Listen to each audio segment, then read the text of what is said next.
Napakaraming paraan para mapabaliw mo ang isang lalaki, lalong-lalo na sa bakbakan sa kwarto.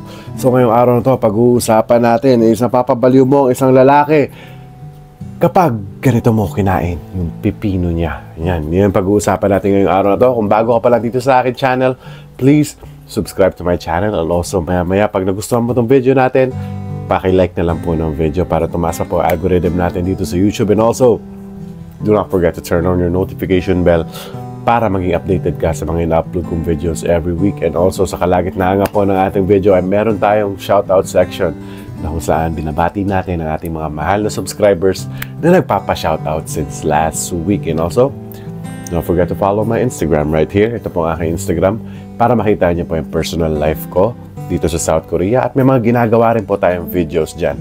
Nandiyan lang po sa baba ng description.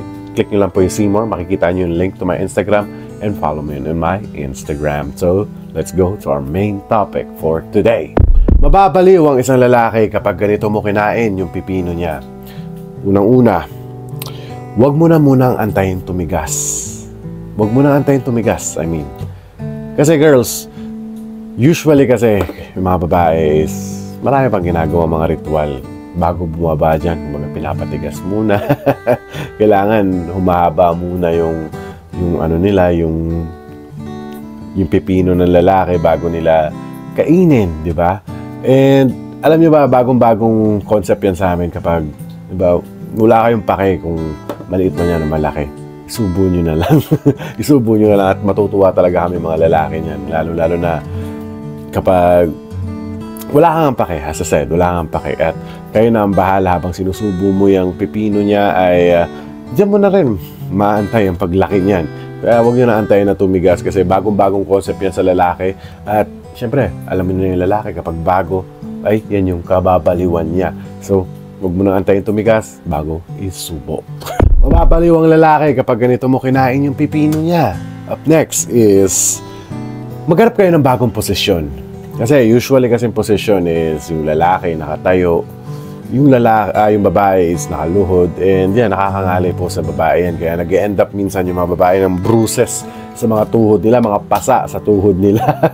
Kasi matagal na oras na nakaluhod yung isang babae. Sometimes, di ba, nakaupo yung lalaki at ganun din yung posisyon ng babae.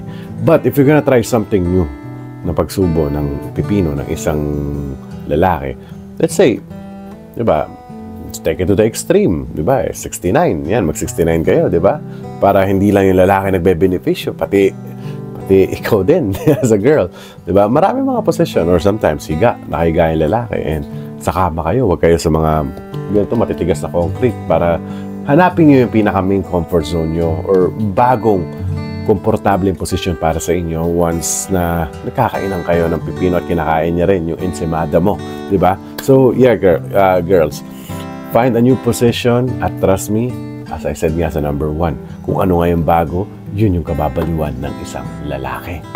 And before we move on sa ating next topic, ay babatiin muna natin ang ating mga mahal na subscribers na nagpapa-shoutout since last week na sina Ellen Espino, hello po, kay Marisa Dolyaga, hello, kay Rodaline Lipato, hello po, kay Rodaline Ramos, hello, kay Joanne Racho, hello, kay Chacha ng Egypt, hello po, kay Flor Sariaco ng Doha, Qatar, hello po, at kay Joyce Caburnay, hello po, at maraming salamat po sa walang sawang panonood dito sa aking channel. At kung gusto nyo rin pumapasama sa ating shoutout section, of course, just keep typing your comments out there. Basta may nakasulat na shoutout at babatiin ko po yan for our next week video. And also, huwag nyo rin po kalimutan i-follow ang Instagram ko. Baka balang araw kayo na yung mapasama sa My Day Kita sa Instagram. Nandiyan po sa description box sa baba yung Instagram link ko. Follow nyo lang po para mapasama ka sa My Day ko. And just keep writing down your comment here on YouTube para next week kasama ka na. So let's go back to our topic. Mababaliw ang lalaki kapag ganito mo kinain yung pipino niya.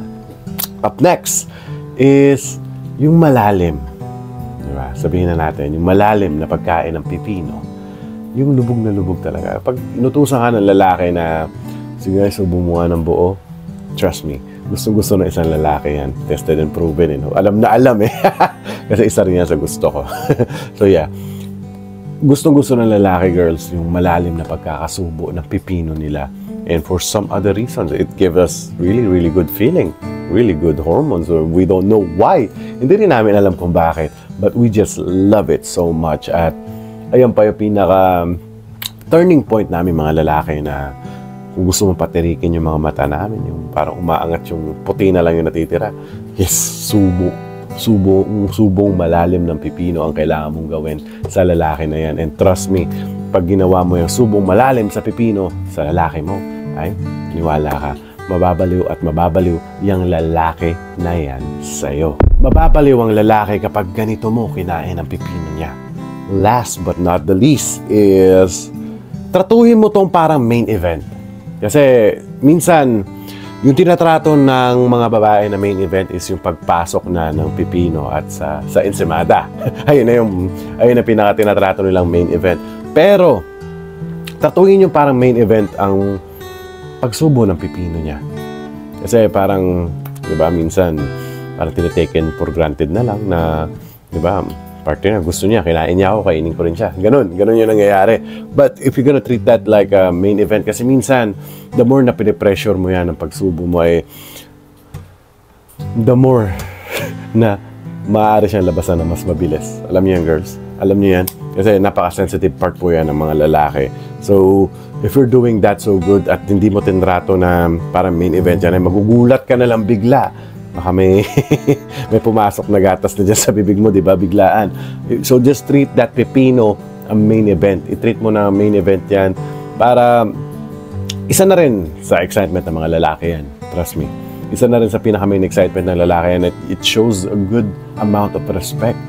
Diba? Na hindi mo minamaliit yung every position na pinaggagawa ninyo. So, kapag tinrato mo na parang main event ang pagsubo ng pipino niya, ay trust me, mababaliw yang lalaki na yan sa'yo. So, sana may natutunan na naman po kayo sa ating video. At kung nagustuhan mo po itong video natin, ay please leave me a like. And also, kapag hindi ka pa nakasubscribe dito sa aking channel, please do subscribe to my channel para dumami pa yung family natin dito sa YouTube. At also, don't forget to turn on your notification bell para maging updated ka sa mga ina-upload kong videos every week. And also, just keep writing down your comments para kayo na yung mapapasama sa next week shoutout section natin. And do not forget to follow my Instagram. Ayan, baka malay mo, kayo na yung mapasama sa Imamay Day ko.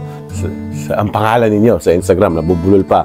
Imamay Day kita sa Instagram at may mga videos na rin po tayong ginagawa dyan sa Instagram account ko na mga short form video pero maganda naman. Sabi nila, maganda naman. So yeah. And also para makita nyo rin yung personal life ko as an OFW dito sa bansang South Korea. So once again, thank you so much for watching at lagi nyo tatandaang mahal na mahal ko kayo.